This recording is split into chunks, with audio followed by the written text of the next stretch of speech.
South Africa's Douglas Whyte has an incredible legacy in Hong Kong racing. His career began in his homeland, where he enrolled as an apprentice at the South African Jockey Academy. Flying Promise back along the inside and league titles coming on late. When I joined, there were 23 of us that got accepted, and after 6 months there were only 4 of us left. Your first junior year is pretty tough. You're a first year junior and you're up against guys that have been there, they've been doing it for a while, and you have to find your way and your place, and that first year is tough. I think it grounds you as an individual, it teaches you morals, there's no shortcuts. I think that puts you in good stead for when you have to really get out there and put the gloves on and prove yourself. Lyle Hewitson is a 3-time South African champion jockey. For him, racing was a family affair from a young age. Riding into action, Celtic C1 going away.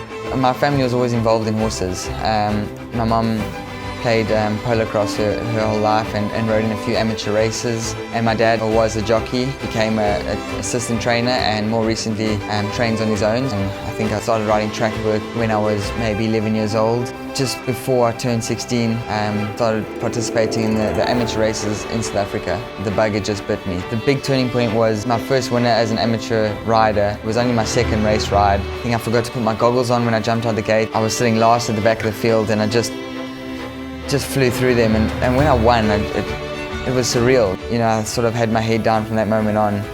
For both men, their first taste of professional racing came in their native South Africa, and each of them enjoyed plenty of success. South Africa is a beautiful environment, probably one of the nicest and best jurisdictions to ride. It's a good industry, it's very competitive, they've got some very good jockeys and obviously some fantastic trainers, and the facilities when I was there were amazing. I was very successful as an apprentice and then went on to get one of the best jobs in South Africa. As a fully fledged jockey, I was very comfortable and I was winning a lot of races and breaking a few records, and you know, my family there and had a beautiful home. You can pretty much race every single day if you want to be champion jockey. It's very tiring and time consuming because you're on a plane possibly 5 times a week. It used to be a big sport in South Africa and a lot more people would flock to racing, but I guess as money became something that dwindled, that meant racing got a bit smaller too. It's still a seriously competitive, and we take ourselves seriously as athletes too. So the racing is fantastic back home.